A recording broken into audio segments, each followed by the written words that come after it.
Cuando en R queremos hacer un análisis de varianza, la función básica a utilizar es la llamada AOV, de las siglas Analysis of Variance, la cual funciona básicamente igual que un modelo lineal, una regresión lineal. De hecho, un análisis de varianza es un tipo particular de regresión lineal en el cual la variable explicativa es categórica en lugar de ser continua como estamos acostumbrados. Como vemos aquí, los primeros dos argumentos son iguales a el LM, el que vimos en la lección anterior, así que vamos a ir ya sin más a un ejemplo para el cual vamos a utilizar la base de datos Tooth Growth, ¿sí? Esta base de datos son datos experimentales del tamaño, el crecimiento de los dientes de unos conejillos de Indias. Entonces vemos que la primera variable es el largo de los dientes, ¿sí? Y la segunda variable es un factor con dos tipos de tratamiento, es decir, con dos niveles, que refieren a la forma en que se le suministró vitamina C. Una es a través de jugo de naranja y otra a través de vitamina C sintetizada. Y la tercera variable es la dosis, pero no lo vamos a utilizar en estos ejemplos del video. Entonces, lo que tenemos es una ANOVA de una sola vía con un factor, porque es una sola vía, y dos tratamientos nada más. Entonces, vamos a crear un objeto llamado ANOVA1 con la función AOV. La fórmula será la variable de respuesta len en función de la variable explicativa sup, ¿sí? Que es el factor que estamos hablando, y hay que indicarle, por supuesto, en qué base de datos tiene que mirar el R. Una vez creado, podemos mirar el objeto que se creó, y lo que nos imprime en pantalla es una pequeña tabla que tiene que ver con lo que es tradicionalmente la presentación que tienen los modelos de ANOVA, ¿sí? Aquí nos muestra la suma de los cuadrados y los grados de libertad para los tratamientos y los residuos, ¿sí? Una tabla un poquito más completa se puede ver usando Summary, ¿sí?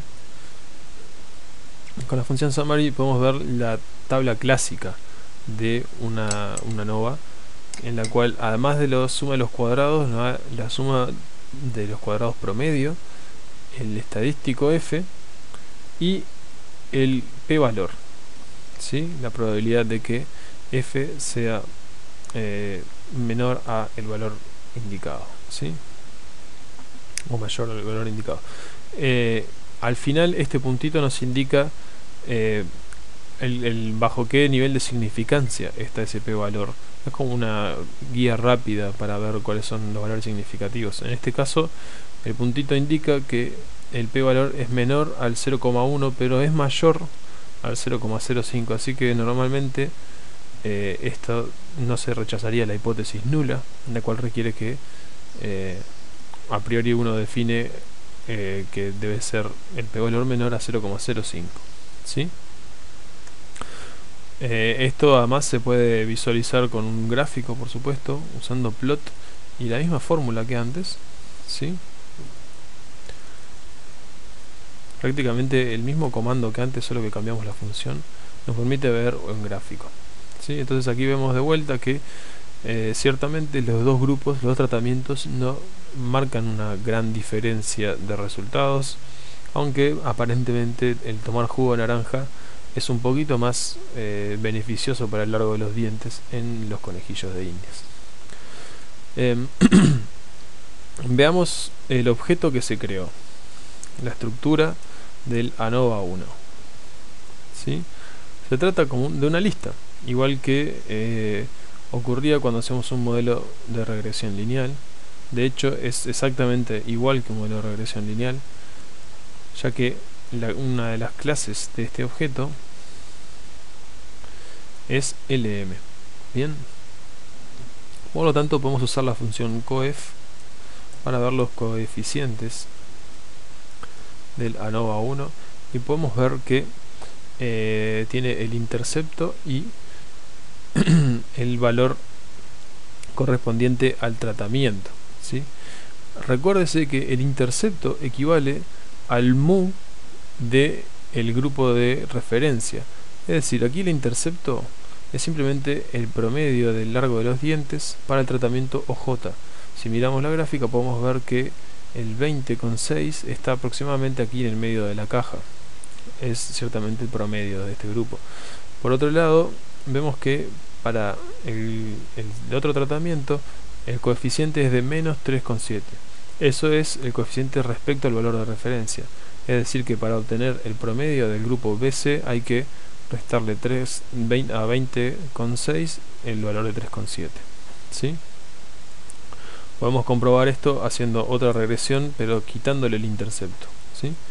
Si hacemos una ANOVA sin el intercepto, como estoy haciendo aquí, vamos a observar que los coeficientes ahora nos indican los promedios de las dos variables, y si miramos la diferencia entre los dos,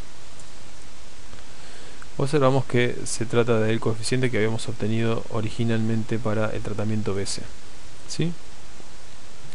Esto es lo que pretendo con mostrarles estos datos, es que como una forma más de visualizar cómo es que ajusta R el modelo en el ANOVA. ¿Sí? Como toma un grupo de referencia y todos los demás coeficientes se basan en ese grupo de referencia. En el segundo caso, en el que yo quité el intercepto, es como tomar de grupo de referencia al valor 0,0. ¿Sí? Bueno, también es bueno saber que cuando uno hace una ANOVA puede hacer lo mismo con una regresión lineal común. ¿Sí? Aquí lo estoy haciendo, creando un nuevo objeto. Si miramos ahora, al imprimir en pantalla se ve distinto que antes, pues ya que es de la clase del objeto es LM y no AOV. Sin embargo, si usamos la función ANOVA, ¿sí?, para este nuevo objeto creado, vamos a poder ver la tabla de ANOVA como habíamos visto originalmente. ¿Sí? Un par de puntualizaciones importantes. Hasta aquí hemos visto solo lo que trata de una ANOVA de una sola vía. Cuando hay más de una vía, es decir, no hay un solo factor, sino que hay dos o más factores que afectan el resultado del experimento, entonces se debe tener cuidado con la fórmula que se escribe. Como habíamos mostrado en la clase respecto a la elección de fórmula, no todas las formas de escribir las fórmulas incluyen las interacciones entre los factores. Por ejemplo, si yo escribo el siguiente modelo de análisis de varianza, entonces la variable resultante de respuesta, digo, en función de dos factores, ¿sí?, y una matriz de datos. Bien, aquí lo que estoy incluyendo son solamente los efectos aditivos de los dos factores, y me estoy olvidando de las interacciones que pueden ser importantes. ¿Sí? Cuando hablo de interacciones estoy hablando de que un factor no reacciona de la misma forma frente a los distintos niveles del otro factor. ¿Sí? Entonces, si quiero añadir las interacciones de factores, puedo utilizar esta sintaxis, como vimos en la clase de fórmula. ¿Sí? Entonces estoy tomando los efectos aditivos y los efectos de interacción. También puedo hacer esto, que es la opción más rápida y sencilla, o también, ¿por qué no?, utilizar el elevado al cuadrado, que significa exactamente lo mismo que el anterior. ¿Sí? Esto es respecto a lo que tiene que ver a la sintaxis que estamos usando en la fórmula. Por último, es importante también tener en cuenta que los experimentos estén balanceados, es decir, que cada uno de los tratamientos tenga una cantidad de réplicas idéntica. ¿Sí? Entonces, una forma de hacerlo, en el caso de una ANOVA de una sola vía, es el más fácil, en el cual podemos usar la función table y como argumento le ponemos el factor. ¿Sí? Entonces en este caso sería tooth growth sub, y entonces ahí vemos la cantidad de veces que aparecen los tratamientos y vemos que están equiparadas, 30 veces cada uno. Ahora, una función más sofisticada para cuando tenemos ANOVA de más de una vía, ¿sí?, sería replications, la cual funciona con una fórmula, ¿sí?, la misma fórmula que tenía el modelo, con la referencia de donde están los datos, y lo que nos devuelve va a depender si es balanceado o no es balanceado. En el caso que sea balanceado como este, nos devuelve un vector numérico ¿sí? Con el número de veces que aparece cada tratamiento.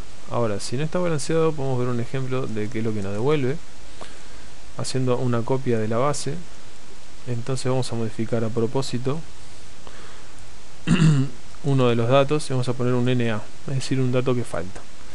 Entonces, si usamos el mismo comando que antes, lo que devuelve R es un objeto tipo lista, lo cual se delata por el operador de peso que está ahí. Entonces, esta es una forma de darnos cuenta si está balanceado o no. Incluso aquí nos muestra que para el factor sub, cuántas veces aparece cada uno de los tratamientos. Bien, una forma de utilizarlo como una especie de prueba es usando isList y poniéndole el signo de exclamación para denotar que es el caso negativo. Entonces, si nos devuelve falso, sabemos que no está balanceado el experimento, y en cambio si nos devuelve verdadero, sabemos que sí está balanceado. Eso es todo con lo que refiere a ANOVA. Vamos a estarnos viendo en un próximo video del curso. Hasta luego.